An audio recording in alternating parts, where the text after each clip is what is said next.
Yeah, there is no script, dude. I am not telling you what I'm going to ask you. Oh, cool. All right. That could be bad. It could be. Do you want an easy one to get started? Well, whatever. Where are you from? I grew up in Massachusetts and went to school in New York, and I've lived up and down the East Coast, Atlanta, Southern Florida, and now I've been in Charlotte for 11 years. You say Charlotte, but I know you don't live in Charlotte. Where do you live now? Well, technically, it's Indian Land, South Carolina. It's one of those. Charlotte's one of those cities where you're right on the border, and folks just decide to. It's like Hoboken. Awesome. So you can live in a different state than you work. Yeah, because I refuse to pay unethical taxes. I grew up in Massachusetts, so it's all Boston Tea Party. I refuse to be taxed without representation. That's awesome. Yeah. So how did you get into accounting and finance? It was interesting. I went to Columbia Business School in New York, and originally at the time I was thinking general management, information systems. I had been working in IT for a few years. And when you go to a business school in New York, you pretty much get bit by the finance bug. It's fairly unavoidable. Whether it's NYU, Cornell, or Columbia, you're going to end up in finance. It just works out that way. So it started steering you down that path? Yeah, well, when you look at the course catalog and you get into your second year of business school and they give you choices, and you can learn from folks at Morgan Stanley, people who understand who work in real estate on the Empire State Building at the time the World Trade Center, and they understand all that real estate finance, securities analysis, to be able to sit in a class and they just roll the CEOs through. Warren Buffett comes through, Steve Galbraith. Let's see, no, it was just a bunch of we had Calvin Klein. We got to meet folks from Ferragamo, Famous Amos from Famous Amos Cookies. I mean, it's CEO of Chrysler. Just all these folks, of course, Jack Welch, and they just all come flying through, and you're just I want to be a part of that. That's cool. So one of my questions for you, and I've always wanted to have this joy, and I never accomplished it. I almost accomplished it one time.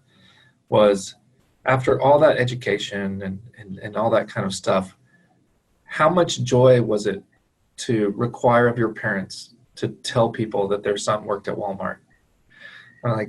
Did that ever bring you joy? I always thought if I worked at corporate office at Walmart, corporate office at 7-Eleven, my cousin got to work at 7-Eleven, and your parents are oh, how they're proud to tell stories. Did it give you joy to yeah, mom's got to tell people I work at Walmart now? Well, I mean, for me, I'm a modest person, so that whole thing of my parents bragging about, oh, he got into this school, he did this, he did that. I'm relatively low key in that regard. So for them to be he's running 5% of Walmart, and I'm no, I always wanted my mom I just wanted to not give her anything. I interviewed at Slotsky's one time to be their corporate controller. And I was that would just be awesome. Mom, that was a sandwich shop in Texas. I was that would be awesome if mom said. Slotsky's Deli? Yeah. So I always wanted mom to have to say, yeah, he works at Slotsky's, and then have to explain and do the backstory and all that kind of stuff. Well, actually, the funny thing with Walmart is the discount card. So you get a discount card. So when you shop, you get, most retailers, it's a simple benefit to offer your employees is okay, when you come shop here, we're going to offer you these product lines at cost and eat the margin. Just because you shop here, it's a benefit we can give you. And so you get the employee discount card. So what happens is you get one for you and one for your wife. So my wife's going around and she goes to these Walmarts and she's checking out with the discount card. And of course the cashiers are oh, wow, which Walmart do you work in? Because you think about it, each building is a little company unto itself. Oh yeah, they're huge businesses, really. Yeah, because each of them is like, 200, 300, 400 employees in each one of those. Yeah. And they all know each other. So she shows up with the discount card. She's like, oh, are you new here? That's awesome. The cashier's like, oh, are you new? Is this your first week? And my wife's just like, no, it's not me. It's my husband. Who's your husband? Yeah. Which Walmart does he work at? And so my wife has to like explain, no, he doesn't work in a store. He works in an office. Oh, he's one of those. And then they turn on her. And then yeah, at that point, it's like, oh, he's one of the bad guys. That's awesome. What was the best part about working at Walmart? The coolest thing I did at Walmart was to deal with the government affairs people.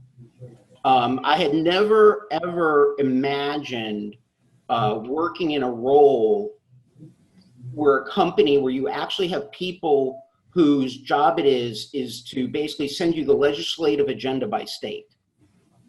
And then actually call you up once in a while and say, what do you think about this thing going on in pick a capital city, Raleigh or Atlanta? They're talking about this. What do you think? And it's like, what does it mean to the company one way or the other? And actually asking you for an opinion on some piece of legislation. For me, that was like insane. That's great. I mean, I've never been into politics or, exactly. That cool. was very cool. Now you flip it on your head and you're at Acuity. What's been your favorite client or favorite client experience so far? So for me, my favorite client is a venture capital firm. They're currently my client, and they're Task Force X Capital. And I've known the founder for about 10 years. And what he's come up with is a very interesting spin on venture capital, which is let's focus, instead of doing the typical, invest in 20 companies, 2 hit it big, and the rest you just toss away. His theory is let's invest in 20 companies and actually give them resources and make sure that they're as successful as they can be. And let's not throw anybody away. His theory is that, you come through the military, you're going to get a certain skill set, a certain work ethic. You're going to get this grit where, when you get hit in the face with a brick, which every single entrepreneur happens like on a frequent basis, you don't like fall over. You just keep running at it. You keep pounding away. And so then being able to bring finance resources, HR resources, some strategy, stuff like that to an entrepreneur and marshal these resources. It's really an interesting concept, and it's specific to veteran-owned companies. And based on landing him, I kind of realized that there was an opportunity for me then to focus my practice on veteran-owned businesses, is to work with these founders. There's a common background there. There seems to be a similar personalities in terms of how they approach business. Unfortunately, similar gaps. But it allows me then to sit down and have a nice conversation with those folks. And so what's cool about them is while he introduces me to folks as his CFO, I'm technically not their CFO. I'm really part of their due diligence process. So basically, he'll work with an entrepreneur. It's the entrepreneur's first go at a company. The financial model is sketchy. It's weak. It doesn't have a balance sheet. It's not fleshed out by product line or service. You don't have all that cool stuff that you would normally see in a financial model. It's relatively simple.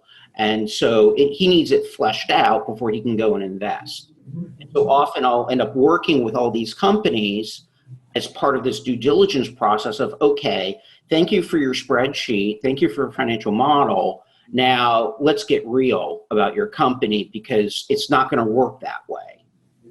So they say, oh, we're going to be a $5 million company in 2 years, and we're going to make 90% margins and all that stuff. And you're like, yeah, we've been down this road 10 times. it just doesn't work that way. Let's apply some pragmatism to your thinking, your thought process. Let's keep what you're planning to do, but then let's see what this really is going to look like. And what that then allows me to hand back to TFX Capital is basically a projection on, okay, what's the burn really going to be? What's the cash need going to be? How long can they land? How long is this round going to last them until they need to raise again?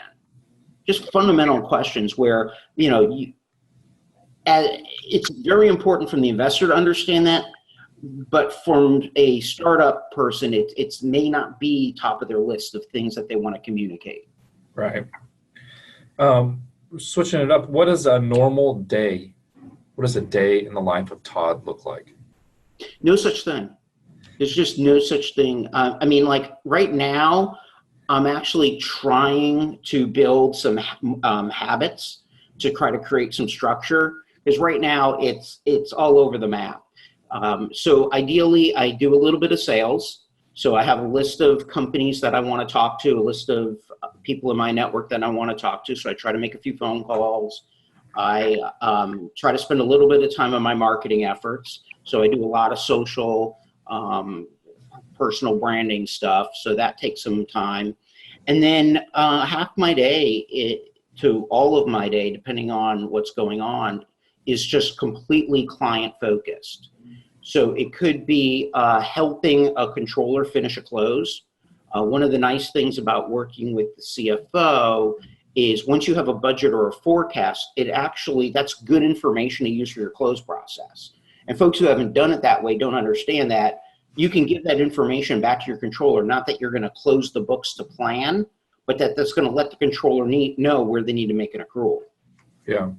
And it's going to be informed for sure. Yeah. Oh yeah, you're going to get a better close when it's like, hey, we're expecting a bill here. The plan says you're going to get this bill. So then the controller can actually say, well, that bill didn't show up. Should we accrue it? And the answer is going to be inevitably yes. It's sitting in the founder's inbox and never made it over. So yeah, we're going to accrue that bill. That's cool. Who have you found that really needs CFO services? Like clients at what stage, or what's going on in their kind of either their business at the time, or what stage are they at? Like, who have you found that really need a CFO? Yeah, what I've come up with, I see three situations. I see an established business, small, medium-sized, but established. They've had an office admin or a bookkeeper for a long time, 5, 10, 15 years. And the business has grown faster than the skill set of that in-house bookkeeper or controller. And then what happens is that the owner of the business, the CEO, they're looking for something more. They don't know what more is, but they know they need more. They're looking for something forward-looking. They're looking for someone to project.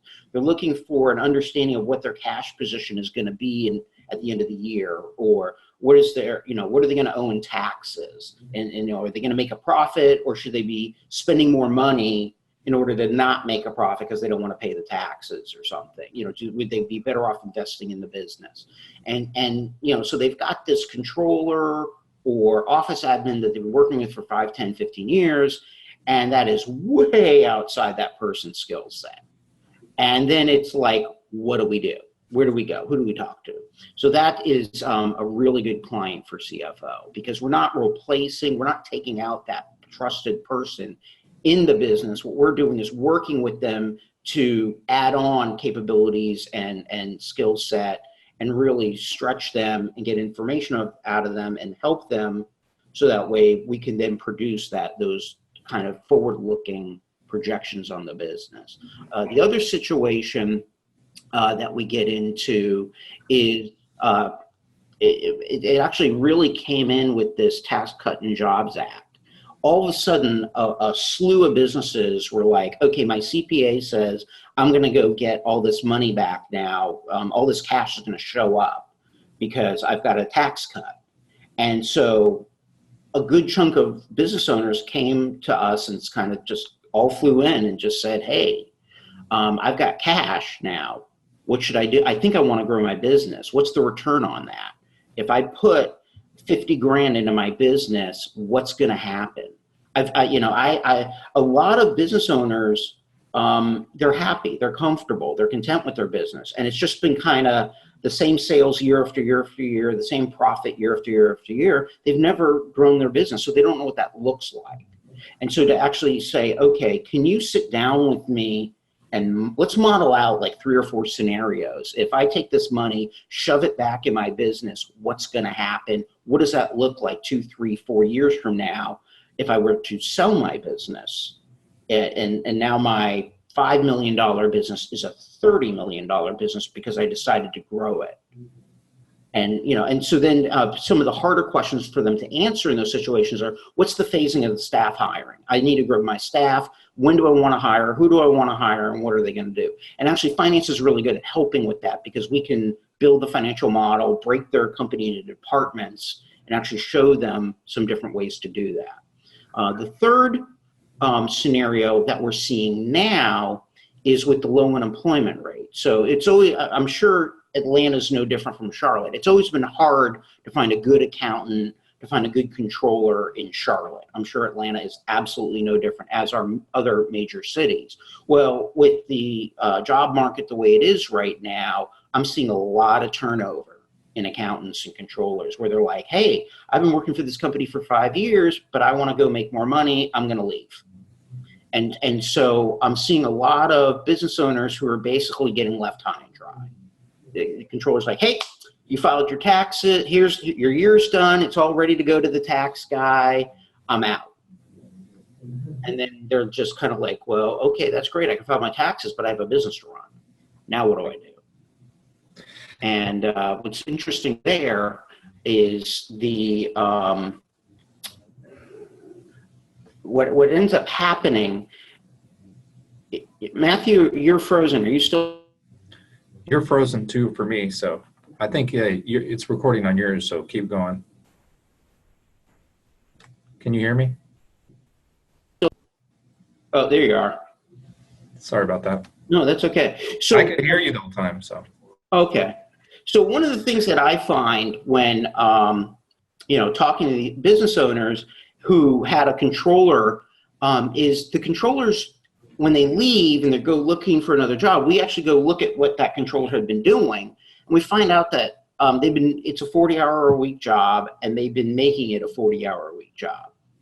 So, what kind of software do you guys use for automation? Nothing. What kind of software do you use for planning? Nothing. Expense reimbursement, manual. Bill payment, manual. Invoicing, manual. Everything's done manually. Bank reconciliations, manual. And so, there's tons of spreadsheets and folders, file folders. Yeah. And so then to be able to, so then you start having a very interesting conversation with those business owners, because then the conversation isn't, okay, we're going to hold the fort for 3 to 6 months while you go find another full-time controller. Then the conversation is, do you even need a full-time controller? Because, we could come in and, you've got your admin over here, and she'd rather be focusing on customer service than bookkeeping. Well, we can make her job a heck of a lot easier if we sit with her and we show her how to use all these software tools. That'll all of a sudden take her 20, if you have a 40-hour-a-week admin and she's spending 20 hours a week on bookkeeping, well, what if we can make that 5 or 10 a week? What does that mean to that admin? It doesn't mean the admin's going to lose their job. Is that what you think the secret sauce is at Acuity? I think to a certain extent, yeah. One of the things that we're able, because we're doing this at scale, we have hundreds and hundreds of clients, and we're reusing the same software tools in multiple industries and multiple situations. We're, as collectively as a group of accountants and CFOs, we're building a knowledge base that is extremely valuable. I had I'm not sure if the folks listening to this know Lisa Gilraith, but one of our most experienced controllers, who's now our VP of Ops. I remember having a very interesting conversation with her last year about being a value-added reseller of software. And that's not what we are. But we talked about the VAR model, where each VAR has to, in order to get their contract to be a VAR, they have to only push one thing. They can only push Intact, or they can only push NetSuite, or they can only push Oracle. And here at Acuity, we've gone in a different direction. We're like, hey, look, we want to go with what works for our clients. We want to be client focused. We want to work with what's our clients. But here's what seems to be interesting. These are the software products we're seeing our clients use a lot. And now we're going to build expertise in those products. We're going to take certain accountants and say, you know what? Why don't you go be an expert in Expensify? Why don't you go be the team lead in Bill.com? Why don't you go be the head honcho in Giraffe and be our point of contact with that company, build the knowledge base, understand the product roadmap, potentially influence the product roadmap. My understanding is we probably have influenced a number of product roadmaps in finance and accounting based on our partnerships with these software companies. Again, we're not a VAR. We're just looking to provide good service to our customers and our clients, and to be able to be software experts but we're being paid by the customer, not by the software company. And so then our allegiance is to the client, not to the software company, which I think is a really nice model. I like that. So I have a good question. My capstone question is, what didn't I ask you that I should have asked you today? You should have asked me about my Giraffe certification. I should have asked you about your Giraffe. So yeah, at Acuity, we do tout our certifications. So I think we have over 200 certifications now in different technologies now. So tell me about your Giraffe certification. Yes, so it's interesting because I'm a CFO. I have an MBA, but I don't have a CPA, and so Giraffe is my first. I'm not even QuickBooks certified. I let the controllers and the accountants go do the QuickBooks certification and the Xero certification, but I am Giraffe certified, which is exciting. So Giraffe is financial planning and analysis software that we use here at Acuity, and we've had some really good success stories with our clients. And so after putting a few clients onto Giraffe, gaining confidence in the software, I decided to become certified, which means now I am officially trained to be able to build a financial model in software, which is really cool, especially considering that the other options can be extremely expensive and not very user-friendly. Yeah, I've used Hyperion. I've looked at Adaptive Insights. I've looked at some other products. I've looked at Plan Guru, and Giraffe actually, for the price point, is the best thing out there. You know, for somebody who doesn't want to go spend $50,000 on a piece of software, Giraffe is much more reasonably priced for small to medium-sized businesses, but it gives them that full functionality for reporting, dashboarding. I'm a big fan of their customized reports, the ability now to be able to make a report book that then you can populate each month and have and for me, what it's done for my practice is I'm no longer billing clients for doing Excel work. The Excel work just gets done by Giraffe because there is no Excel. Giraffe's just doing it and generating all those reports. And now I can actually sit down with my clients and have conversations like, okay, we did 3 different hiring scenarios for you. Let's look at what your business looks like 3 years from now based on these 3 different hiring plans. Yeah. And should we hire this salesperson in September? Should we hire this salesperson in April? What does that do? And to be able to just quickly go through that stuff with the client in a very pain-free manner and have that high-level conversation while not be like, one moment I need to run my spreadsheet. It's much more engaging from a client perspective. Well, cool. I love the rolling forecast there. So that's the one I use all the time there, because the model side just goes stale so fast in Excel that man, just to have that where you can roll forecast, it's been great for me too. Well, that's awesome. Well, thank you, Todd, for joining us for your CFO inquisition, as I call these, or whatever it is. So hopefully it wasn't too painful, but I appreciate it. Awesome. I'll catch you later, man. All right. Thank you. Bye. Thanks.